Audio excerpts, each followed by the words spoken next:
Bing, there he goes. Okay. Nebuchadnezzar dies. And he's succeeded by his son. Okay.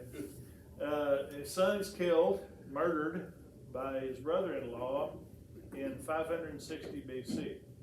The brother-in-law reigns for until 556 BC. He dies, and he is succeeded by his son, Labashi Marduk. That's Oklahoma. Tribes. This guy rules for just a few months, and he is overthrown. He's overthrown by a coalition of noblemen led by a guy named Belshazzar.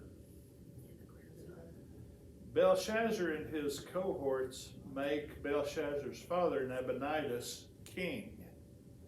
But he's really kind of king in name only. And he moves, he doesn't even like to live in Babylon. He moves to the Arabian desert and lives in some town in the Arabian desert. He leaves his son Belshazzar to rule in Babylon itself. Belshazzar is king in everything but name. All of this chaos between the death of Nebuchadnezzar in 562 and a couple of decades later, all of this chaos shows that the Babylonian Empire that Nebuchadnezzar had so carefully created is breaking up. And while all of these people are murdering each other and overthrowing each other and doing all sorts of things to each other, a cloud is on the horizon. And that cloud is a man named Cyrus. Cyrus was the king of the Persians. They to the east of Babylon. That was a good cloud, though. That was a good cloud, yes. It was a healthy rain. Cyrus is the king of the Persians. His mother is a Mede. The Medes lived north of Persia. They were really an older people. And so Cyrus becomes the king of both nations, the Medo-Persian nation. And he sets out to basically conquer what's left of the Babylonian Empire. He doesn't attack Babylon directly at the beginning. What he does is he moves north of Babylon into the Asia Minor, and he conquers a kingdom that was known as Lydia, the kingdom of Lydia. Lydia was ruled by a king named Croesus, who was fabled for his wealth. Old timers used to say that so-and-so is as rich as Croesus. That he was very wealthy.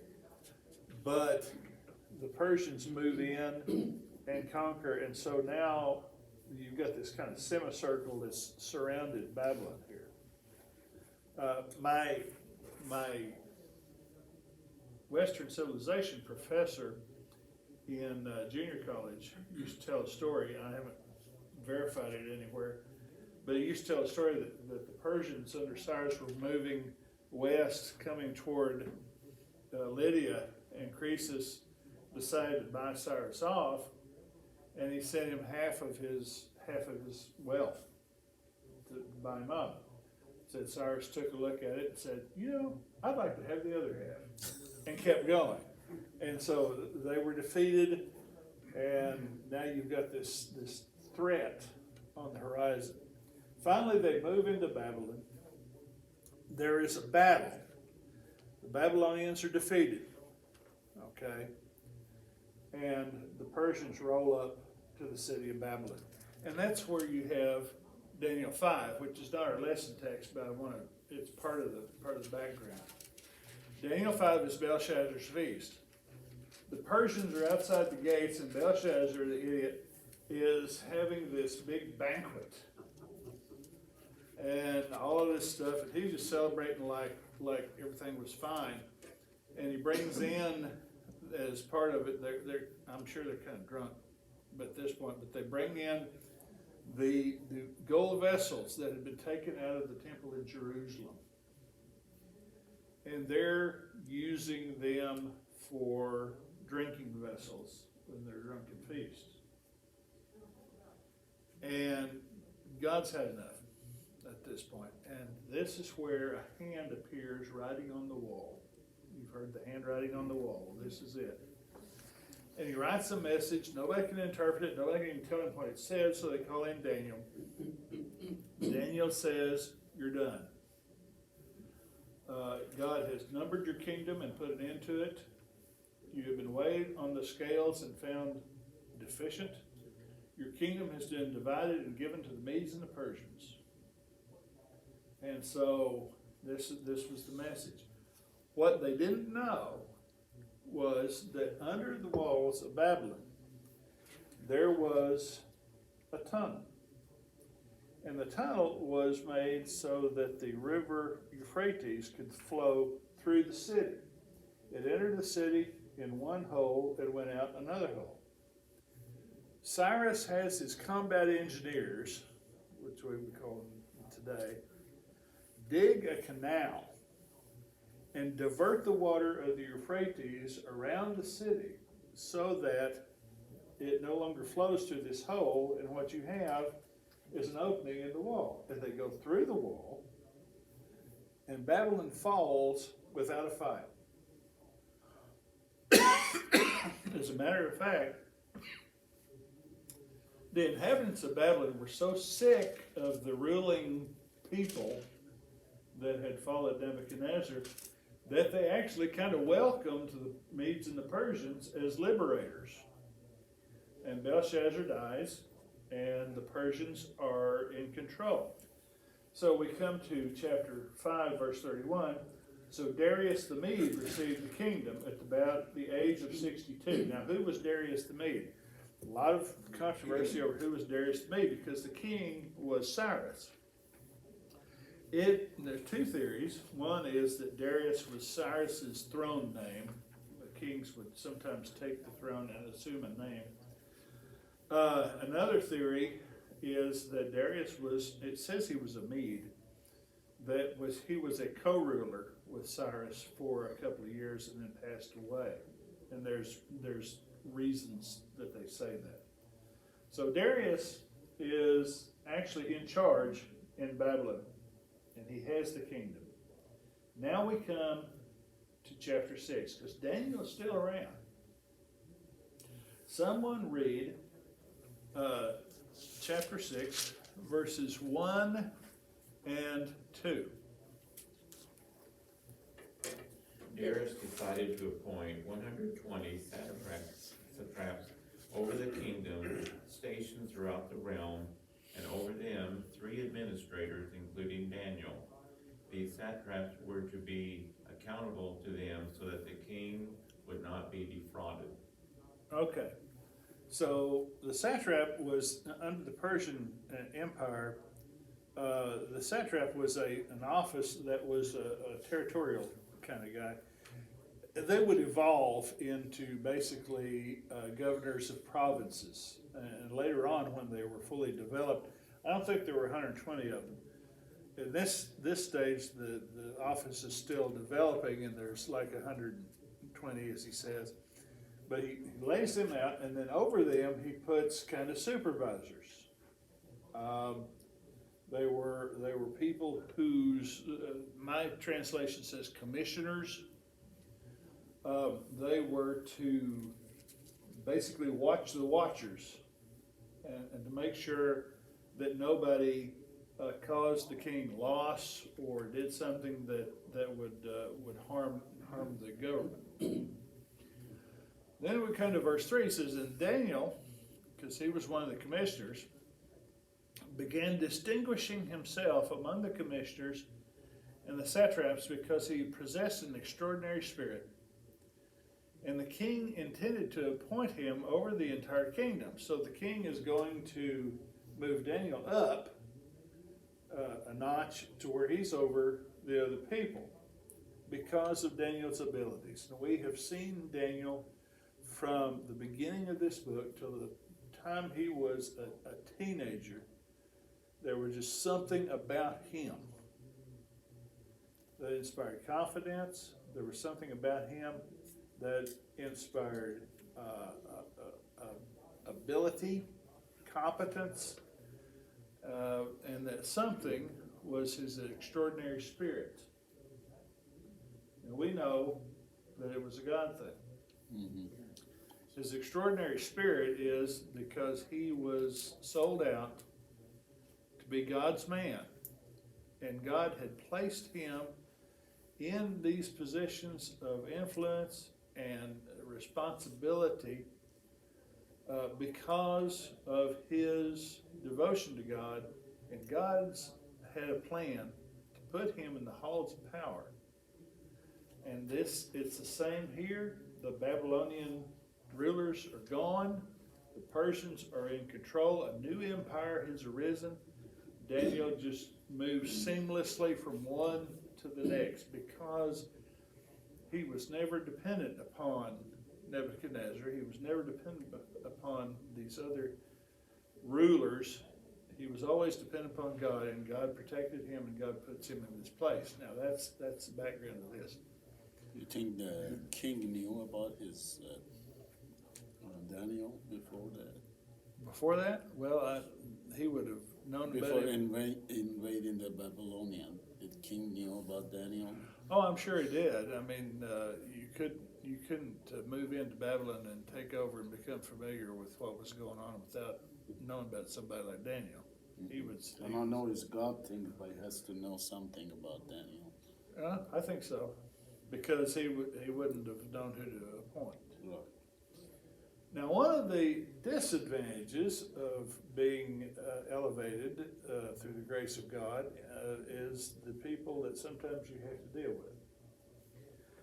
And so someone read verse 5 and, 3 and 4. Now Daniel so distinguished himself among the administrators and satraps by his exceptional qualities that the king, is that what you want me to read? Yeah, go ahead. I've already read it, but go ahead. He planned to It set kinda him leads over in. the whole kingdom. At this, the administrators and the satraps tried to find grounds for charges against Daniel in his conduct of government affairs, but they were unable to do so. They could find no corruption in him because he was trustworthy and neither corrupt nor negative. Okay. So the king has got this intention, he's gonna put Daniel over everybody else. And then the people under him respond by trying to find a ground of accusation against him. Now, why do you think they were trying to do that for? The jealousy. Jealousy. Human nature hasn't changed in 2,500 years. He is going to be elevated, and these people are jealous of him. It doesn't take much imagination. We're all people of experience. It doesn't take much imagination to imagine some of the conversations that probably went on. Well, how good as he is. You know, why is this Jew being put up? You know, I mean, this Why whole not thing. promote within in instead of getting somebody Yeah. from the And all of that sort of thing. So they're very jealous against him. So what do?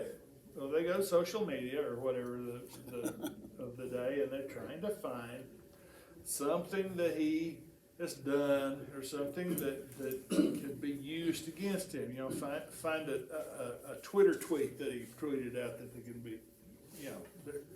This is the beginning of cancel culture. Find some dirt. Find some dirt, dig up some dirt. Oppo research, I But think. it seems like Daniel doesn't get a break from the Lost Kingdom and the New Kingdom. Oh, hang on. But they couldn't find anything. He was trustworthy, and he was not negligent. He was not corrupt. It's frustrating to try to dig up some dirt on somebody for whom there is no dirt. And they say something very significant in verse 5. Then these men said, "We will not find any ground of accusation against this Daniel, unless we find it against him regarding the law of his God. You know, they're not dummies. They're very shrewd people. And they realize we can't find anything that he has done wrong. If we're going to get him in trouble, it's got to be because of something he's done right. So they start thinking, he's got this God that he worships that's unlike anybody else. Maybe we can manipulate something to where his faith will get him in trouble.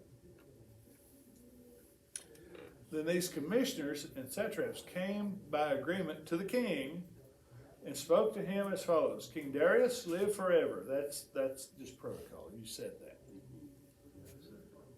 It sounds like they're sucking up to him, and they really are, but that's a phrase that everybody used.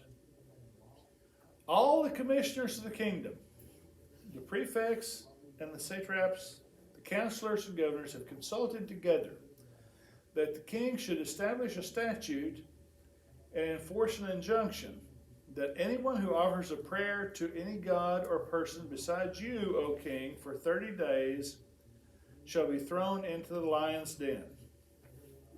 Now, O king, establish the injunction and sign the document so that it will not be changed according to the law of the Medes and Persians, which may not be revoked. Okay. Number one, they lie. All the commissioners of the kingdom didn't get together and decide that this should be done. I know one that didn't. That was Daniel. And I really doubt that all of them did. But they come to him and they present to him this thing as a unanimous recommendation from his government rulers. The whole thing was designed to appeal to his ego. Throughout ancient history, rulers viewed themselves as divine or semi-divine, everything like this. And they're appealing to that ego, that, man, I'm really something, I'm on the throne, everybody bows to me, everybody's scared of offending me. I'm it. So they appeal to his ego. Now, what's behind this? They know that this will get Daniel in trouble. Anyone who offers a prayer to any god or person besides you for 30 days, kind of a special holiday type of thing for a 30-day period, nobody is to pray to anyone except the king. And if they do, it's capital punishment. They will be thrown into the lion's den. You know, they don't say a lion's den, they say the lion's den. Apparently this was a well-known place. Just parallels what Holly was talking about with those Canadians. Yeah. So what we say or ask. Yeah. Oh, It's for the good of all humanity. Yeah. Yeah. No, this was something else. And then the other point is that if he writes it out and it goes into writing, that it was an irrevocable decision. We'll see why they insisted on this later on. But thereupon King Darius signed the document, that is the injunction. Here's Daniel's response. Someone read verse 10. When Daniel learned that the document had been signed, he went into his house. The windows in its upstairs room opened toward Jerusalem, and 3 times a day he got down on his knees, prayed, and gave thanks to his God, just as he had done before. This is how I know that I'm not Daniel. Because if it had been me, my response would have been say, oh, come on. You lot, don't you ever learn anything? Didn't we go by this, like 4 chapters earlier with Nebuchadnezzar? You idiots. And get up and freak out and, you know, again, get on social media and complain and gripe and throw things, and what does he do? He doesn't do anything to respond to the law. He doesn't comply. He doesn't pitch a fit. He does exactly what he had always done. Doesn't change anything. He doesn't change anything. This is civil disobedience. But what was the difference between this law and Nebuchadnezzar's statue that he threw the 3 children into the fiery furnace? How did this differ from that law? The irrevocable nature of it. Irrevocable nature. What else? Well, it was just a trap. I mean, they knew that this was what Daniel did religiously every single day. And they couldn't change the edict. It couldn't be changed. The difference that I see in this from that is Only Nebuchadnezzar Could change it. said, "You will do this or else." That was something that you had to do. If you don't do this, and we'll see you, if you don't do this, you're going in the fiery furnace. This is a negative thing. It's, you will not do this. And it's only for 30 days. Understand, Daniel could have complied with this law just by not doing anything for 30 days. It didn't require him to worship a false god. It didn't require him to do diddly squat. All he had to do for 30 days was nothing, and he's home free. Why didn't he? He could have said, yeah, He's faithful to the one he serves. Yeah. I mean, he's faithful servant. he did exactly what he had always done. When you go through the furnace, you learn a lot about God. When he goes up into his chambers and he opens the window, which you're saying, Daniel, at least close your window. But he opens the window toward Jerusalem. Why did he open the window toward Jerusalem? It was needed, wasn't it? It was the Jewish habit of praying towards Jerusalem. Okay. There's a psalm that is a psalm of captivity. Isn't it trying to say I'm doing it, I do it anyway, but I'm doing it openly now even more, so people can see that's not gonna affect me? Psalm 137, verses 5 and 6. This is a psalm of the captives in Babylon. It says, "If I forget you, Jerusalem, may my right hand forget its skill. May my tongue cling to the roof of my mouth if I do not remember you, if I do not exalt Jerusalem above my chief joy." I think he opened the windows toward Jerusalem because Jerusalem was where his heart was. Poor guy hadn't been there for decades, but he never forgot Jerusalem. We live in exile, in a sense, in a foreign land. Where is our heart supposed to be? Jerusalem. With God. What does Paul tell us? Set your heart on things above, where Christ said, okay, you can answer. Our heart's to be in heaven. And just like he opens his windows toward Jerusalem, our focus is on somewhere else. So that's where we are. His carcass may be in Babylon, but his heart is in Jerusalem. It's like a Muslim, they're praying towards the Well, Mecca, I that mean, no may be direction, you know. that may be where they got Yeah, this. that's true. So he goes and he's not going to pitch a fit, he's not going to throw stones, he's not going to accusations. He's just going to go about his business and his devotion to God, just like he always has. He goes up there and he opens his window, I think because the window was always open toward Jerusalem.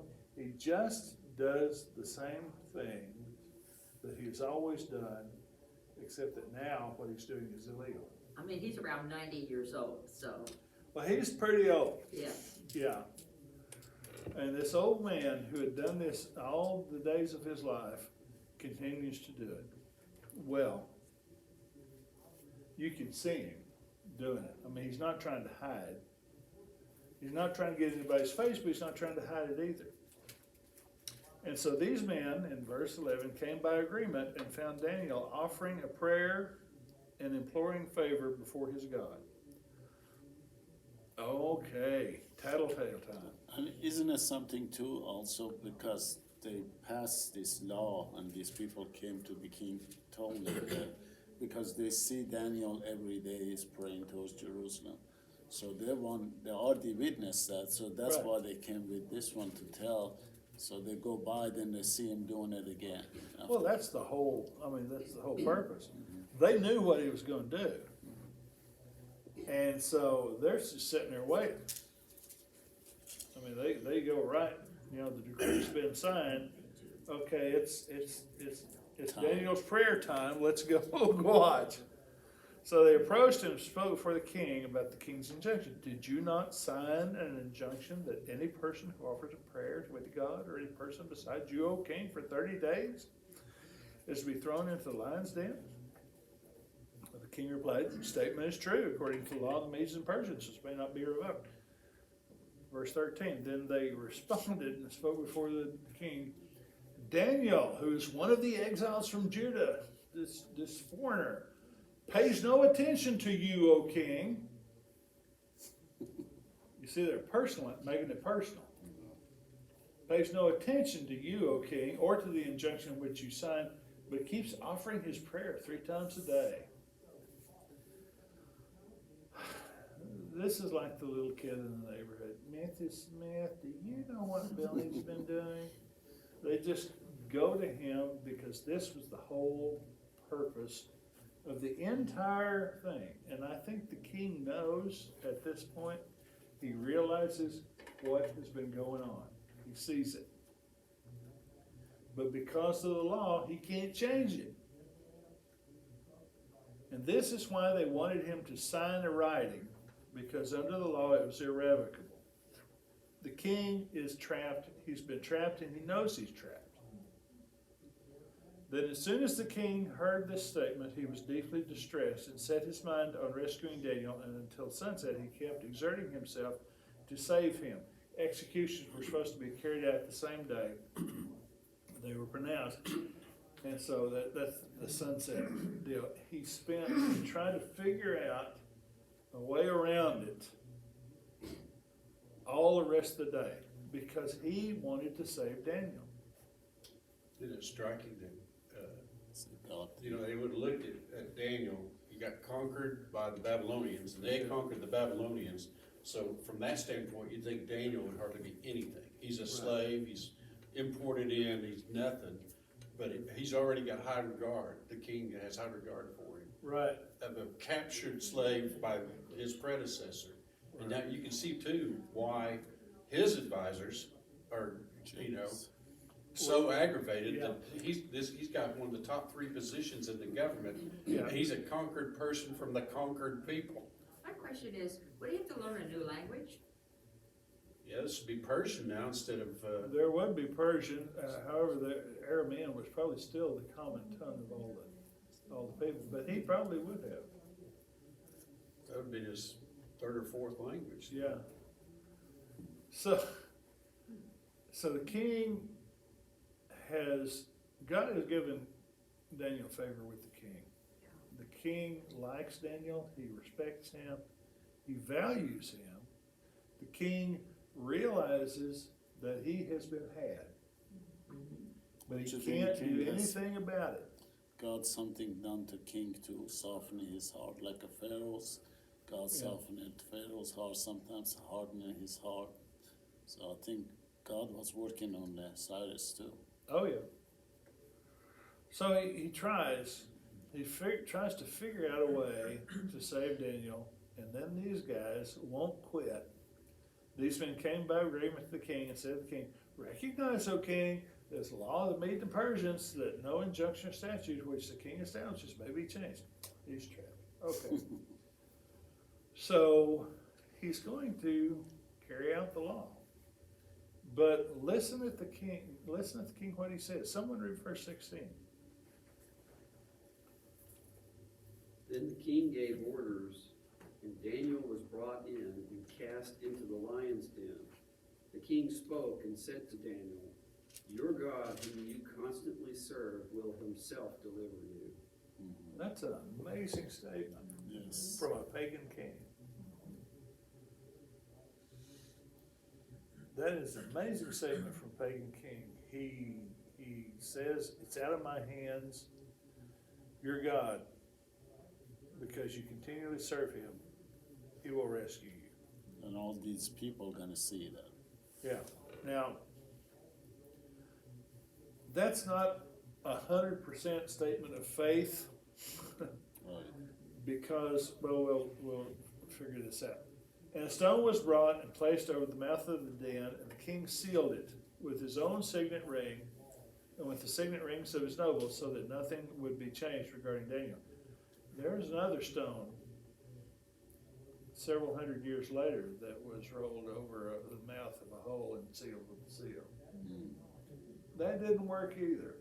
That's, Then the king, see, here's the king. He's made the statement that God will preserve you, but he's not completely certain about that, because the king went to his palace and spent the night fasting, and no entertainment was brought before him, and his sleep fled from him. And he rose up at dawn, the break of day, and went in a hurry to the lion's den.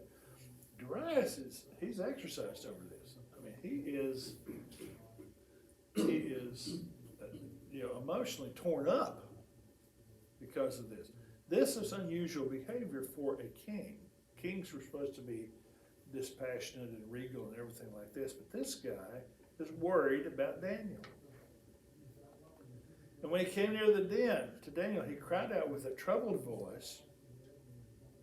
The king began speaking and said to Daniel, "Daniel, servant of the living God, I can't escape the feeling that Daniel had talked to Darius before about his God. Has your God, who you continually serve, been able to rescue you from the lions? Has God been able to rescue you from the lions?" And then he hears this voice, "Oh, King, live forever." Yeah, you hear it. Then Daniel spoke to the king, "O king, live forever. My God sent his angel and shut the lions' mouths, and they have not harmed me, since I was found innocent before him. And also toward you, O king, I have committed no crime. King, God has saved me. His angel has been sent. The lions have not harmed me, because I was faithful to God. Oh, and by the way, I've not done anything to you either. I am innocent before God. I'm innocent before man. He has responded. His angel came. The lions didn't harm me." The king was very glad. That's probably an understatement. And gave orders for Daniel to be lifted up out of the den. So Daniel was lifted up out of the den, and no injury whatever was found on him, because he had trusted in his God. Well, now the king is like, I don't know if you ever, the Lord of the Rings movie, where the king, is rescued from his madness, and this kind of turns and looks at the counselor that put him there. The king understood what had been done, and so he gave orders, And they brought those men who had maliciously accused Daniel, and they threw them. Now, Daniel didn't ask him to do this, okay? This is king. The king he's been defrauded, and he realizes who's done it.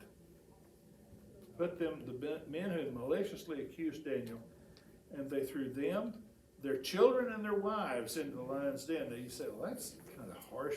Yeah, it is. But that was the law of the period, of the time.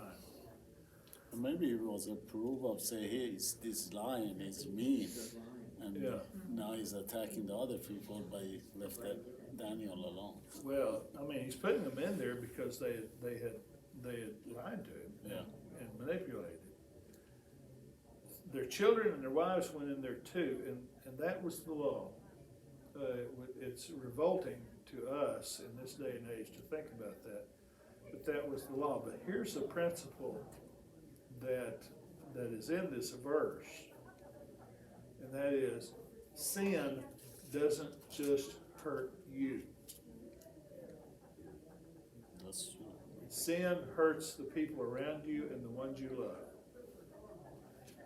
And these guys had tried to bring about the death of an innocent man, and it resulted in not only their own deaths, but in the deaths of their wives and children.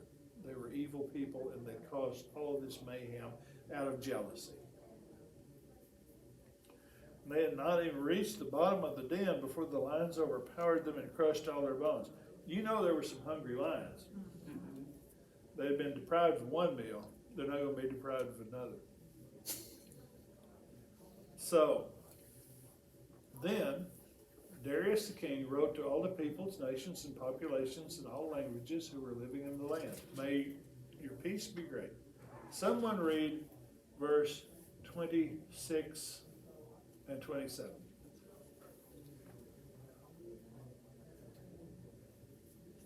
I issue a decree that every part of my kingdom people must fear and reverence the God of Daniel. For he is the living God, and he endures forever. His kingdom will not be destroyed. His dominion will never end. He rescues and he saves. He performs signs and wonders in the heavens and on earth. He has rescued Daniel from the power of the lions. Okay, this is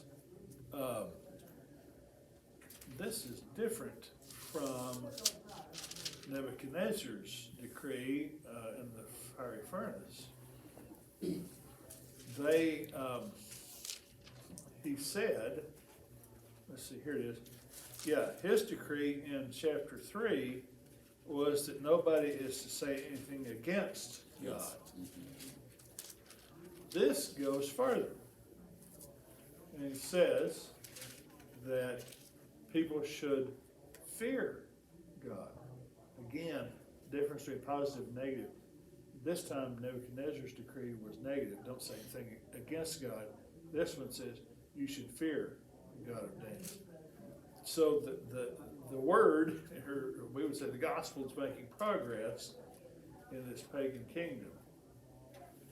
And we have a summary at verse 28. So this Daniel enjoyed success in the reign of Darius and in the reign of Cyrus the Persian.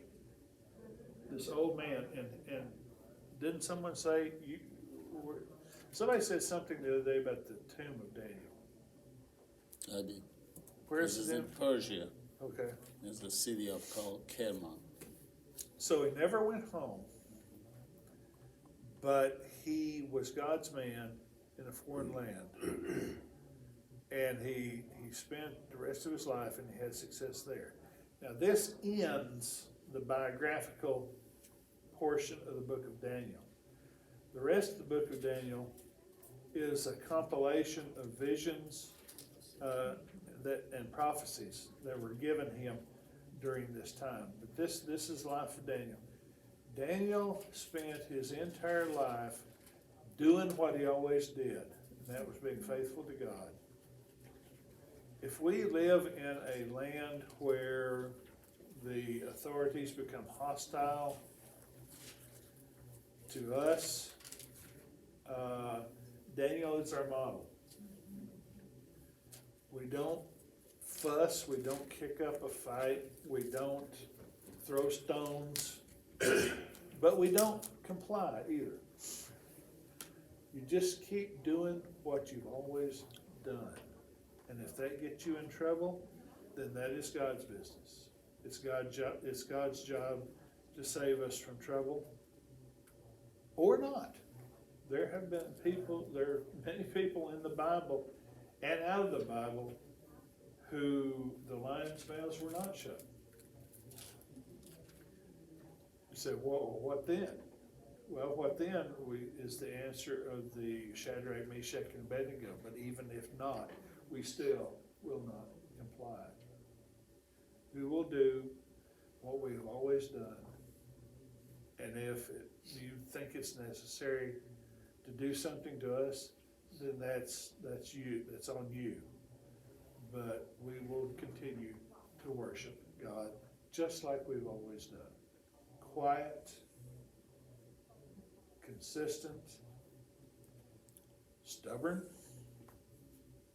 obedience to God.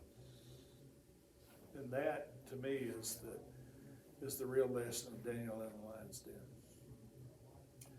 Any questions or comments? Projecting forward, I think the reason why it was important that Daniel be saved was because that decree is what kind of opens the door for Ezra and Nehemiah. Yeah. That's Yeah. what I was gonna say. It was Cyrus, under the reign of Cyrus, that he allowed them to go back. So he softened his heart up, maybe not to the point of conversion, because I imagine he's polytheistic, I'm assuming. They all are, yeah. Yeah, and so,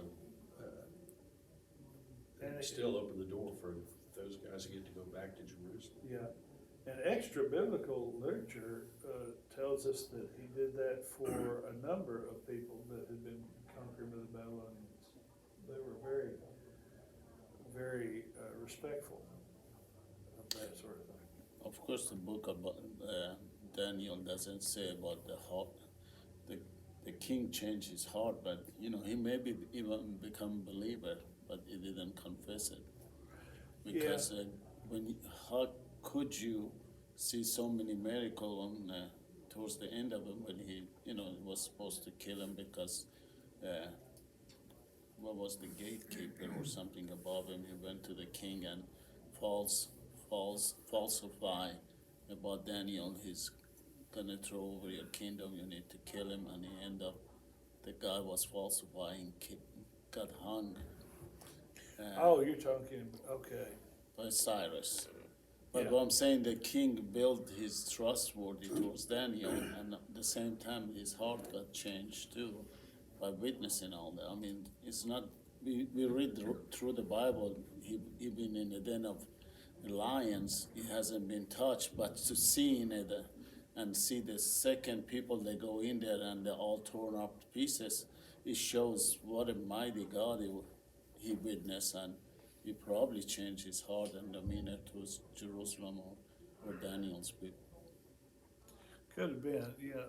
Commentators or not commentators necessarily, but critics have almost turned themselves inside out trying to explain why Daniel wasn't killed. One said, well, the animals were old and toothless, or maybe they just weren't hungry or something like that. Well, they were hungry enough when the other people came That's in. exactly. So there's no explanation except a miracle. Anything else? I think too, Joe, just where you had the group of fellows that went to the king, again, trying to present something to someone in power, their king, with a way to trap. And we are, several of us in our daily lives, you're faced with situations where you are caught up in the principalities of the earth, and there are those traps and those snares that people are hoping to capture you. And just this story and this message of Daniel's consistent, humble desire to serve only and be obedient only to our Heavenly Father, that nothing else mattered, whether he was devoured by a lion or not devoured. Just, it's incredible to see that commitment, that personal obedience to our Creator, no matter what the consequence. Is very Yeah, I think he, you know, and I suspect Daniel knew how this was gonna turn. I mean, he didn't know whether the lions, God was going to keep him from being eaten, but I think he knew when he went up there that he was gonna be caught. He did it anyway. Anything else? I'm amazed at Daniel's bravery. Looking death in the face. Yeah. Well, there's a quote, and I usually don't quote Disney, but there was one of these princess, I don't know, movies, but there's a quote that I always thought that was very well said, and it says, "Courage is not the absence of fear.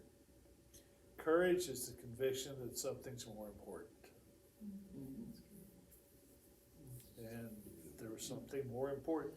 I'm not saying Daniel wasn't afraid, but there was something that was more important than his fear. I think Daniel's relationship with God is really such an encouragement to me, to all of us, to see that he had such an assurance and such a close walk with God that his faith would transcend any circumstance, even death like that. He didn't even, I mean, he just was, he was determined, I will not change my worship of God, my daily prayers to him, regardless of what the circumstance comes, whatever it is. I mean, it was that way when he was a child, when he wouldn't change his diet. He was always steadfast Yeah. throughout his whole life. Joe, say that phrase one more time. Know the phrase? Courage is not the absence of fear. Courage is the conviction that something is more important. Can you imagine the freedom he had? Not Especially after this. even before that, doing it Yeah. in the fiery furnace, he knew what was going to happen. How free was his life without fear? Yeah. I mean, he doesn't, he doesn't do anything differently. That's what, that one point I keep coming back to, that struck me, is he just does what he's always done. If the authorities ever become hostile, openly hostile and coercive, Daniel is your model. Daniel is your model. All right, I want to turn the recording off.